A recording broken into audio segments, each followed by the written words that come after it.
Hello students, welcome to today's class. In this lecture video, we are going to discuss about another performance measurement tool, that is Traynor ratio.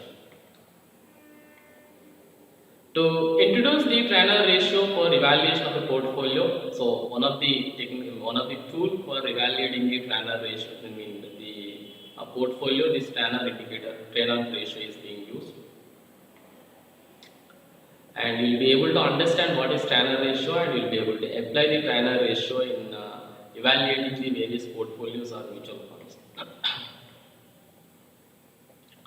Now, portfolio evaluation. So, portfolio evaluation refers to the evaluation of performance of portfolio, wherein portfolio will be performed in the market, and you will be able to evaluate whether the portfolio is performing well or as per the expectations or not.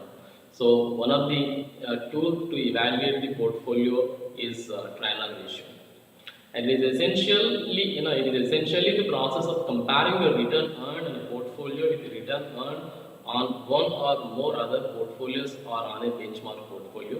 So normally we will compare a portfolio with the other portfolio or standard portfolio like a market index like Sensex, Nifty, and try to evaluate the portfolio.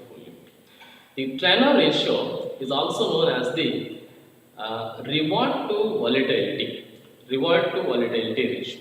So we have seen risk reward ratio, in how much risk is involved, and based on that we try to evaluate the portfolio in the junction model. But here in the Traynor ratio, we try to evaluate the portfolio based on the reward to the volatility. So volatility is one of the measure for the risk. How much risk is involved in the portfolio. Even volatility also can be taken as the risk. Now here, if you consider the volatility of a portfolio, in terms of volatility, how much that is risky, and based on that risk, how much return that we are able to achieve in the portfolio is being evaluated in the process of the Traynor ratio. And it was generated for each unit of it's a performance metric for generating how much excess return was being generated for each unit of risk taken by the portfolio. So that's what the risk taken by the portfolio, for that how much amount of return that we are able to achieve based on the volatility risk. So we are going to measure here in the Traynor ratio. The Traynor ratio is the excess return, in the sense refers to the return earned above the return that could have been earned in a risk-free investment. So means we are going to invest in a particular security where apart from the risk-free assets, in the risky assets, if you make an investment for that risk, how much amount of return that you are getting in excess is going to be taken as a key focal point for the evaluation of the portfolio under Traynor ratio. So the risk in Traynor ratio refers to the systematic risk, as we discussed. The risk considered here in the Traynor ratio is a systematic risk, and which is measured by the portfolio beta. So that's what the beta of portfolio. And the beta measures the tendency of a portfolio's return to change in respect to changes in the return in the overall market. So means beta of a particular security measures the sensitivity of the stock with respect to the sensitivity of the market. So when the market moves up and down, based on the market also, the portfolio will be changing. I'll tell you one example here.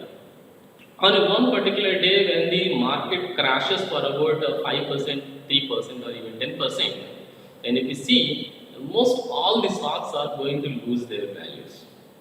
The reason being, the return of the stocks are being correlated with the return of the market. The correlation is nothing but a systematic risk.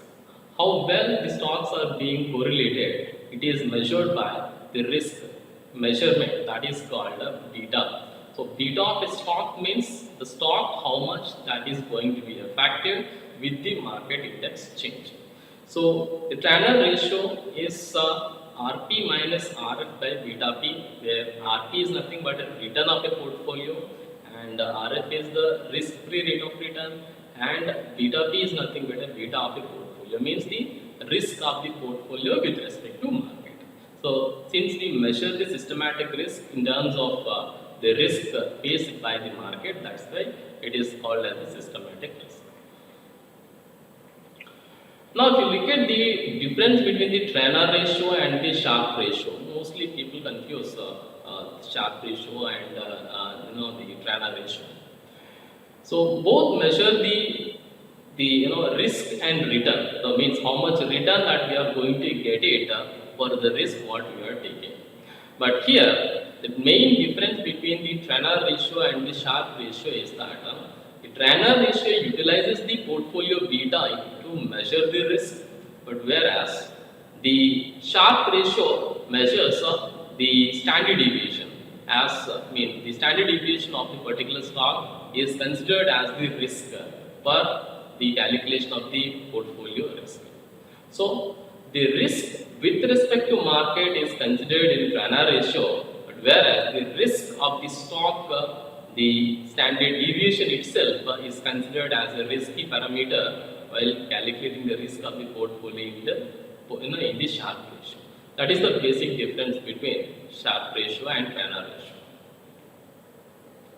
So finally, the Traynor ratio is a risk return measure that allows the investors to adjust a portfolio's return for systematic risk. So how well the portfolio return is being adjusted with respect to the risk that is being taken out from the market, and a higher Traynor ratio result measures means the portfolio is more suitable for investments, means the higher Traynor ratio result means the portfolio is more suitable for the investment. And the Traynor ratio is similar to the Sharpe ratio, although the Sharpe ratio uses the portfolio standard deviation to adjust the portfolio returns. So, but the both measures the sensitivity of the particular stock with respect, the risk of the particular stock and how much return that we are going to achieve for the risk what we are taking in the portfolio. But the value of risk what we are considering in terms of in the portfolio, in the Traynor ratio and the Sharpe ratio, both are different. So that way the Sharpe ratio and Traynor ratio are being used. So thank you for watching.